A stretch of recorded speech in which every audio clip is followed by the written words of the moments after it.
What's up, everybody? It's the Dream Team. What's my name? It's Real Deal James Neal. Real Deal James Mikey Neal. Gurnelli. We're coming at you from Minneapolis, St. Paul with Our special guest star, What's StockSoul. up? What's up? So why don't you do a quick introduction and what your channel's all about? Oh, my channel is StockSoul, as Neil mentioned, and I do Weiss Schwartz, and I guess we're gonna talk more about Weiss Schwartz in a bit.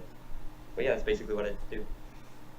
yeah, in a bit. But right now, we're gonna get to the real questions that people really want to know. Yeah, the And first that's, one. Who's best girl? Who's best girl? Ooh, Actually, that's a no, good it's one. not. It's who's your favorite hockey team. Who's your That's favorite what hockey everyone team? wants to know. No, I think what we all need to let's just start basic. And what introduced you to Weiss Schwartz? All right, so I liked anime. I still do, and I like card games. So putting those things together, that's what Weiss Schwartz. It's a game with anime series, various anime series, and it's actually fun to play. So that's how I came to play it. Yeah, we're doing a little bit of a different video today. We're doing an interview with. StockSoul. He was the top 8 finalist twice in Dallas and in Ann Arbor, Michigan, right? What? You topped 8. It was tournaments. Chicago. It was Chicago.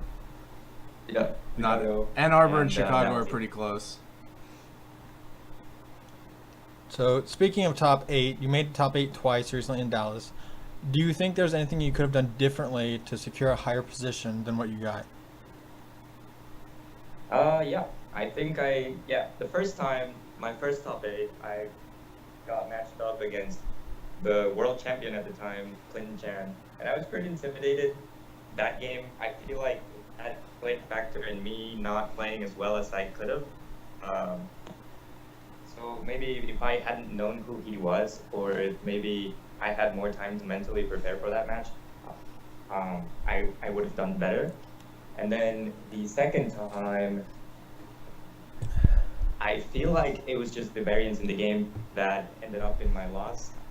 I feel like I played fine in Dallas. It was just, my opponent also played a very good game, and it just ended up going his way. So from this past year, Dallas was the first regional, correct? This past year, yes. And then I we believe went, so, yes, that and then we went to New Jersey. And would you say that there was a difference in how things were ran, or do you think that they were both ran about the same? Because I know in Dallas we had a long wait time to start, and I think in New Jersey we had a couple of issues to start too, which made the tournament drag on a little longer than it should have. Well, yeah. Both tournaments had that time issue where I think they're short-staffed and they don't have enough hands to be running 3 tournaments at the same time. But also one big difference that Dallas had was it only had 5 rounds with over 120 people, and it was obviously too few rounds, which ended up in many people ending up X1 and not topping. Getting cucked. And I think, yeah, that was fixed in New Jersey. I think there was 6 or 7 rounds. I think 6 with a little less than Dallas turned out, I think. And so there was considerably less players missing top 8 while going X1. So you think it was more of like the way things were kind of set up on top of being understaffed? So like with X amount of players doing 5 rounds, and then however many players there were in New Jersey doing what did they end up doing, like 7 rounds, something like that? Yeah, something like that. Yeah, there's like, you don't have like it doesn't seem like they have a clear table where they have like, if it's this many players, we're gonna play these many rounds. It seems like they just decide that on the spot. So I don't know. It shouldn't be like that. All right. So you used to play here in the South in Arkansas. Well, and then now you play more up north, more towards like Indianapolis and New Jersey. Do you see a difference in sets being played Like, do you see more of like a friendly type setup in the South as opposed to like a more competitive type setup in the North, or what do you see, or do people just play what they want to play? I think there's a little bit of everything. There are more players up here in the north and the New Jersey, New York area. Um, I've only been to Indianapolis twice for regionals. I haven't really played locals there, so I don't know what their weekly turnout is. But for weekly tournaments in New Jersey, we get pretty consistent turnouts, and you get everything. You have your people that just want to play for fun and they play waifu decks and they don't care about meta decks, and you have the competitive players who want to play the newest and best thing, and they bring that every week. So you find a little bit of everything. Speaking of best, what set do you think right now is the best? Are we talking English or Japanese? Yeah, both. All right. Well, in English, I would say Sword Art is the best right now. Just looking at the results from recent regionals, it seems to top like every regional. I think it's gonna remain the best until we get more sets that can compete with it. I think Attack on Titan Season 2 is gonna bring Attack on Titan back to the spotlight. Maybe it can compete a bit against Sword Art, but as it stands right now, Sword Art's the best in English. And then Japanese is a little bit more complicated because there are a lot of sets that are good. Like you can pick one of like 10 or 15 sets and feel pretty good about your chances at a tournament. But some notable ones are Is the Order a Rabbit, Rewrite, and what else? Osumatsu's pretty good. Ilya is okay. It's not as good as those three I mentioned, but it got some help with the newest booster. Yeah, that's pretty much it. I think. So, what keeps your drive up for the game? Is it like the sets that come out? Is it that you really like the artwork, or do you just really like the way that the game plays out? Like, what motivates you to keep playing Weiss? Honestly, the number one factor that keeps me playing is the community. You know, back in Arkansas, I made some pretty good friends, you guys included, of course. And You mean best those friends? friendships and just being able to like hang out like once or twice a week and play this game was my main driving factor. And here in New Jersey, in New Jersey, I've made some pretty good friends also playing this game, and just being able to hang out is the main reason. And well, if I had to rank my other reasons, is second would be the fact that we get pretty cool sets pretty consistently. Just anime series that I like to watch, and it's nice to see them getting Weiss sets, so that keeps me also in the game. All right, so all TCGs have an element of RNG. Do you think that plays a major role in Weiss, or do you think it's more skill-based? I think Weiss has probably the same amount of RNG as most other card games. I think in most cases, when you're playing a card game, I mean, if you're shuffling your deck, there's obviously RNG involved. So the way the way skill plays into the game is how you manage each situation and how you can take advantage of every turn and every decision that you have to make. So making those decisions correctly is what will, in the end, make the difference in whether you win or not in the long run. So, how would you describe the gameplay of Weiss as opposed to like one of the more popular games like Magic or Pokemon or Yu-Gi-Oh? Well, I think Weiss has a pretty unique game mechanic. You know, like for example, in Magic, you know, if you're going to turn all your creatures sideways at the same time, and battle is just like one mess of a thing where you know you just can attack with 50 things at the same time, and your opponent can block or not.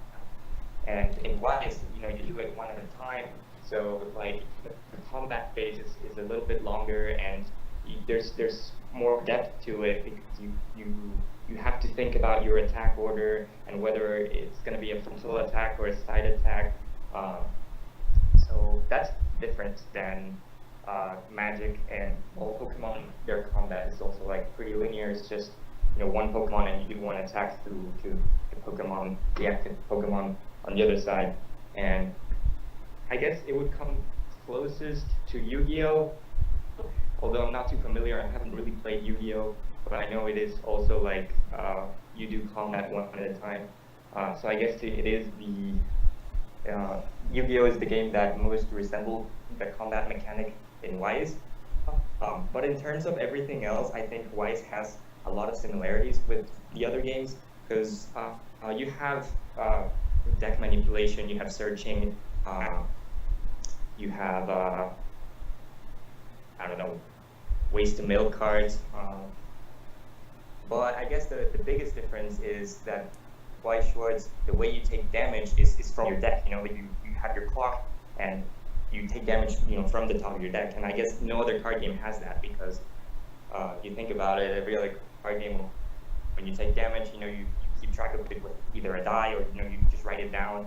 But Weiss, your cards themselves from your deck become your damage. So that's a pretty unique thing about it.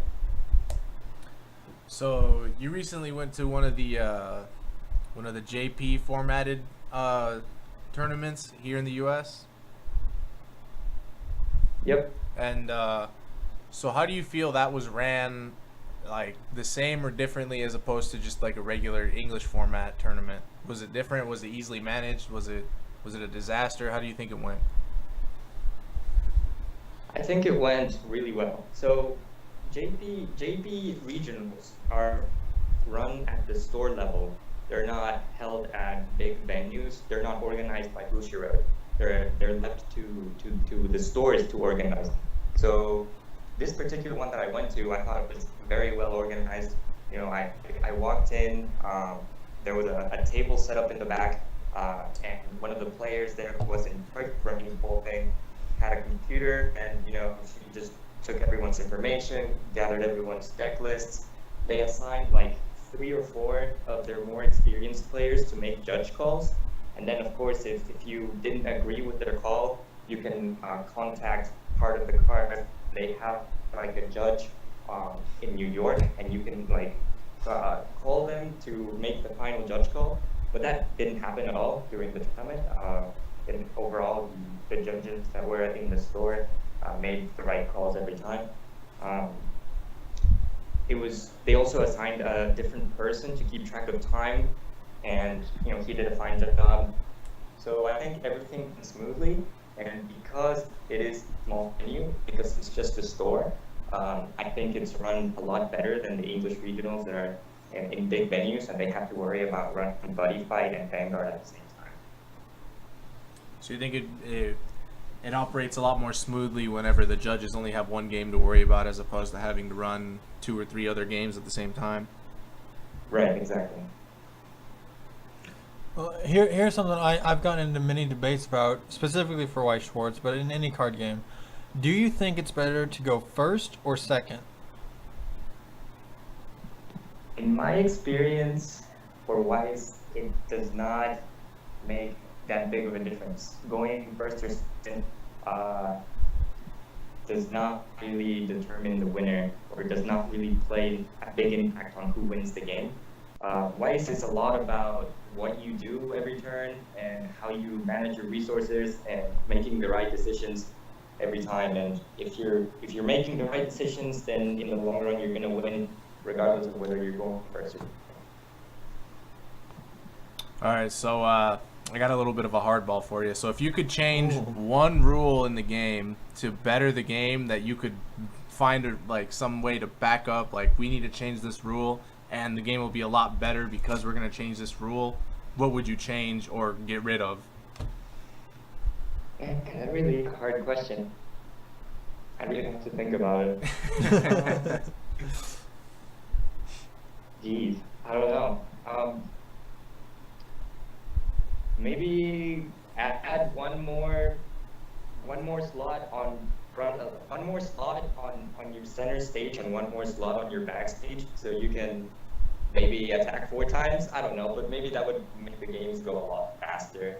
Um, uh, oh, okay, I just thought about a good one. More cards, add more cards to the game, or add a phase to each turn that allows you to interact or play cards during your opponent's turn. Because so far, the only time you can interact during or play a card during your opponent's turn is during the backup phase. And other than that, just kind of watching your opponent and waiting for them to take their turn. So like in Magic is pretty interactive, where you play a card, your opponent can respond immediately. Your opponent can respond to everything you do. So I'm not saying Weiss Schwartz should implement that where you can respond to absolutely everything, but they can implement at least like one more phase or introduce like one more type of card where it can be played during the opponent's turn to make it a little bit more back and forth. So instead of like the turn before trying to set up and predict what your opponent's gonna do, you kind of just want to wait for them to do it and then kind of just counter them from there. Yeah, sort of like the active cards, I gotcha. So, what's your favorite type of format? Not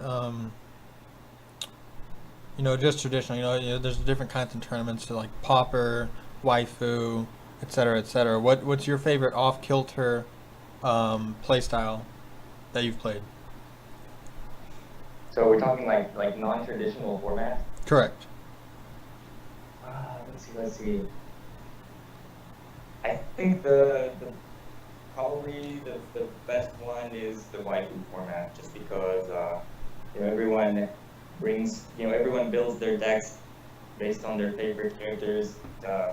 You get to talk trash on their favorite waifus, and in the end, the waifu that wins the game gets to talk trash on all the other ones. So it's a pretty fun time. What kind of so whenever a really popular anime comes out, like for example ReZero, when ReZero came out, everyone was really excited and really hyped up for it. Do you think like when a popular anime comes out, it does a lot of good towards the game? Yeah, absolutely.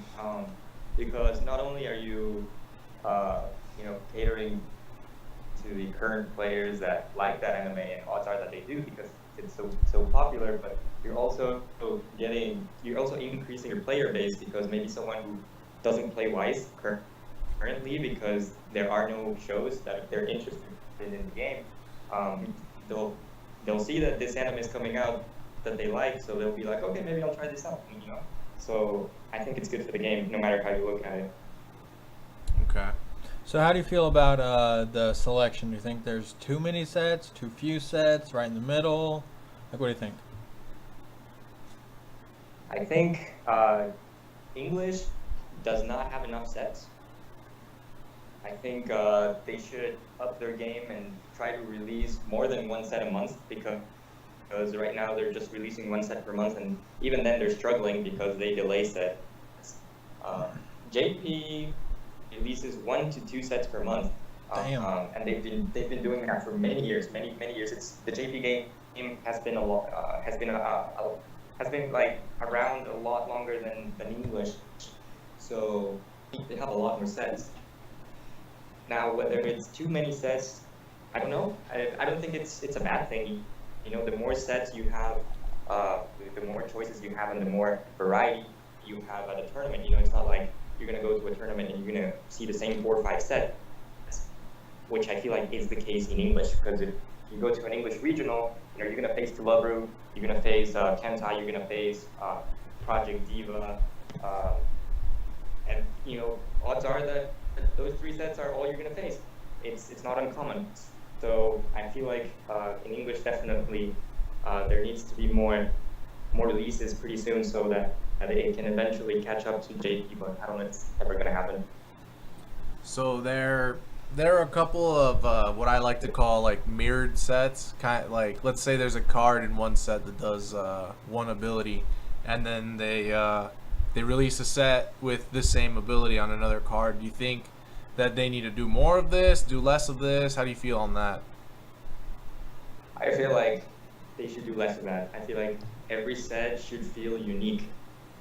Um, if every set has a mill runner, every set has, an Akatsuki effect or on reverse climax combo that lets you search your deck, or a clock kicker or a burn one. It doesn't really feel like you're playing a different set. The only difference is the artwork on your cards.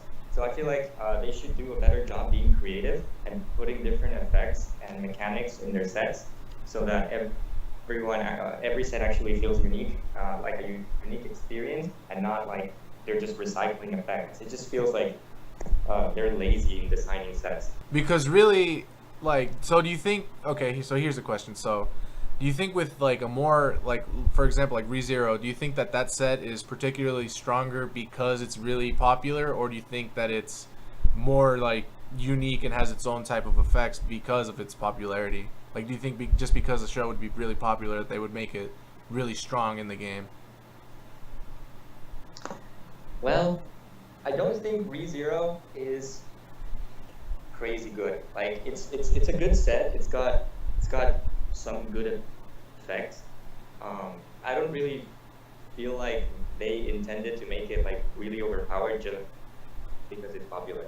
Because I think I don't think that was one of their worries or concerns, because they know it's popular and they know it's going to sell whether or not set is great or not. But you see ReZero topping a lot of tournaments, and I feel like that's more attributed to the fact that a lot of people play it rather than it being good in a vacuum. I feel like if you have a set that is played by like 30% of the tournament attendance, then it has a pretty high chance of winning the tournament, So it's regardless of whether that set is the best or not. so it's like quality or quantity over quality. Right. I feel like this applies in English right now. You see a lot of sword art topping, and it's not necessarily because it's the strongest set in terms of value, but I feel like you see the numbers, you see that 50% of the field almost every time is playing sword art. So obviously it's going to top that many people who are playing it. Right. From that question, I got a question. So, with all the old sets, like I don't know, I guess for example, like Haruhi and all the other sets, all the older sets who aren't as good, do you think that they should go back and update them and maybe make them more playable so people can play their favorite show more often? Or do you think that they should just kind of keep doing what they're doing with the Haruhi Extra Booster or season 2 of whatever show and improve them from there? Well, I feel like they should definitely go back and improve their older sets, because otherwise they're never going to see play ever again in competitive tournaments. And they did the power-up sets for a number of sets. They did it for Haruhi, they did it for Kill la Kill, for Lock Horizon, and they that helped the decks. And why set, because they got that support. So it's a good idea, and I feel like they should be releasing more of those power-up sets, but we haven't seen some in a while now. It was whenever like Haruhi and Kill la Kill got their power-up sets like not so long ago. Well, that didn't help at all. Yeah, Haruhi, Kill la Kill, and Clannad got their power-ups in like December, I think, of last year. But yeah, it didn't actually like bring them to like tier 1 to the point where they're winning tournaments. But they definitely received some much needed help, and I feel like it's a good move in general by Fujira to bring support to older sets that need it. So and then the power up sets were in JP, right? Yes. Yeah, there are no power-ups in English. Do you think they should start bringing more of like the extra stuff to English, like the power up sets and well, what's something else that JP has that English doesn't? different sets. Well, like one thing that Busher seems to not be doing is like releasing all the support that there is for a set. Like, you know, they released Cinderella Girls 1, but then they never released Cinderella Girls 2. And it's Yeah. like more than a year since Cinderella Girls 1 came out. So like, it seems like they're just releasing series at random and then like not following up and releasing more, you know, the rest of the support that exists for it in JP, which I don't understand. Like, you have people spending money on these sets, you know, if you know, all the people that have Cinderella Girls in English, you know, they're gonna buy CG2 if it ever comes out, so why not release it? So I don't, you know, it seems like they don't have any structure in the way they decide what sets to release in English. Right. I got you. Well, we're running out of time, so let's ask one last question. This one's going to be completely different than what we've been discussing. I'm going to say, what's your favorite anime and why? My favorite anime is the Monogatari series. And I think I like it a lot because it's very unique. It's unlike anything that I've ever watched, to be honest. Just its art style, its story, the characters, they're all very likable and they get enough character development because there are so many seasons. And I feel like it's a really well-made series. And yeah, that's why it's my favorite. No, I don't have anything else. I think that's about it for this podcast. All right, so remember, everyone, keep on dreaming, be cowboys. We're going to leave links to StockSoul and the Weiss page if you're interested in that. And Like our Weiss page or what? no, like the official Weiss page. Oh. You should also leave some for your local one in case you know people are from the area. Yeah, that's a good idea. Well, thanks for joining us, Andres. This has StockSoul. been Mikey Grinelli, Real Deal James Neal, 2-time top 8 finalist Andres. And All right, thanks for having me. yeah, we'll see Yeah, you guys absolutely. later. Fuck, I had an outro in mind, but I forgot it.